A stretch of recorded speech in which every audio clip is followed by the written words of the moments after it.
अस्सलाम वालेकुम नाजरीन।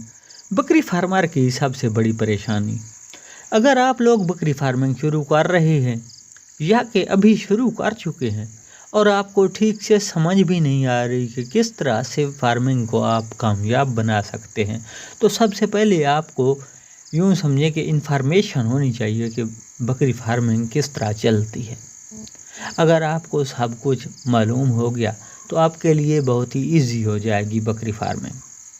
और उनमें सबसे जो मेन आइटम है दोस्तों, वो है बकरियों की खुराक। अगर आप लोग बकरियों की खुराक जो है वो स्टॉक कर लेते हैं और सही हिसाब से आप टाइम पर अपनी जो खुराक है, जो तूड़ी है, भूसा है, वो ले लेते हैं तो आपको कम रेट पर मिल जाएगा। और दूसरा, उनका जो मुनासिब शेड होना चाहिए जो कि खुला और हवादार हो, और साए का इंतज़ाम भी होना चाहिए। अगर गर्मियाँ चल रही हैं, जैसे सर्दी है तो सर्दी में जो है उनके लिए शेड होना चाहिए जहाँ पर उनको सर्दियों में आप बचा सकें।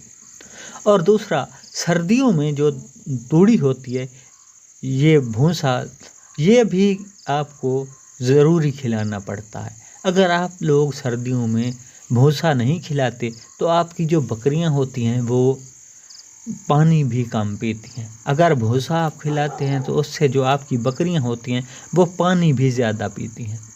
पानी का पीना भी, ये भी एक बकरियों के लिए बहुत ही अच्छा सुगुन समझा जाता है। अगर आपकी बकरियां पानी नहीं पीती, दूध वाली हैं, तो उनका दूध कम हो जाएगा। और जो दूध वाली नहीं है तो वो भी यूँ समझे कि कमज़ोर होने लग जाती हैं, क्योंकि जिस्म में पानी की कमी हो जाती है।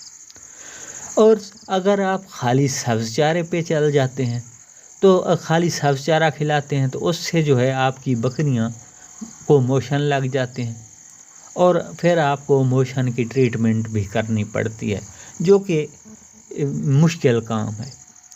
तो इससे बेहतर है दोस्तों कि अगर आप उसको जो खुराक है, मुतवाज़िन खुराक आप खिलाएं, यानी कि सब्ज़ चारा अगर आपके पास है वो भी खिलाएं, लेकिन उसके साथ आप भूसा भी खिलाएं। अगर भूसा आपको कोई चने का या मूंगी का नहीं मिल रहा तो बेशक आप मजबूरी के टाइम पर गंदम का भूसा भी खिला सकते हैं, लेकिन गंदम का भूसा खिलाने का तरीक़ाकार थोड़ा मुख्तलिफ होता है, क्योंकि वैसे अगर आप डालें तो वो बकरियां आपकी खाएंगी ही नहीं। अगर आप उसको सब्ज़ चारे में मिक्स करके खिलाते हैं तो उससे है आपकी बकरियां जो है खाली भूसा भी खा जाएंगी, जो भूसा है वो भी मिक्स किया हुआ तो वो खा लेंगी।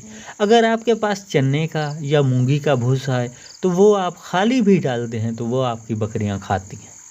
तो इसलिए बकरियों के लिए जो भूसा है वो जो है वो मूंगी वाला और चने वाला, मूंगफली का और ग्वारे का, और इसके साथ साथ कनोले का भी अगर आप लेते हैं तो वो भी खाती हैं बकरियाँ। इसके अलावा दोस्तों, आपको टाइम पर वैक्सीन भी करनी चाहिए, जैसे कि आप हर 3 माह बाद डिवर्मिंग करना ज़रूरी होता है, बेशक निलजान प्लस या पंच से। ये आप करते रहें हर 3 माह बाद। और जो मौसमी वैक्सीन होती है PPR की, वो भी करें, क्योंकि दोस्तों अगर आप वैक्सीन के पैसे बचाते हैं तो उससे आपको इतना ज़्यादा फ़ायदा नहीं पहुंचता जितना कि अगर आपकी बकरी बीमार हो गई तो उस पर जितने चार्जेस हो जाएंगे। तो इसलिए दोस्तों, और बकरियों के नीचे सफाई का भी ख़ास ख्याल रखें, और नमक के ढेले जो हैं वो भी खुरलियों में रखें। अगर आप नमक का इस्तेमाल भी कराते हैं तो ये बकरियों के लिए बहुत ज़बरदस्त रहता है।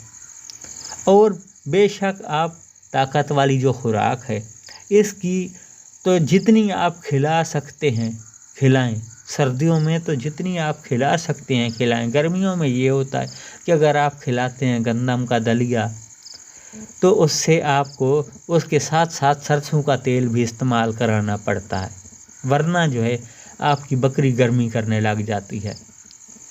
और ये बात ज़रूर है कि अगर आप कोई भी गंदम खिलाना चाहते हैं, खिलाते हैं, तो पहले शुरू में आप कम डालें और फिर आहिस्ता आहिस्ता बढ़ाएं, यानी कि ओवर ईटिंग ना हो। अगर ओवर ईटिंग हो जाती है तो ये आपकी बकरियों के लिए अच्छा नहीं होता, क्योंकि आपको फिर ट्रीटमेंट करनी पड़ेगी। تو دوستو یہ تھی ہماری آج کی ویڈیو، امید کرتا ہوں آپ لوگوں کو اچھی لگی ہوگی۔ اگر ہماری ویڈیو آپ لوگوں کو اچھی لگی ہو تو ہمارے حق میں دعا کر دیجیے گا۔ ملتے ہیں انشاءاللہ نیکسٹ ویڈیو میں، اس وقت تک کے لیے اجازت دیجیے۔ اللہ آپ سب کو اپنی حفظ و امان میں رکھے۔ اللہ حافظ۔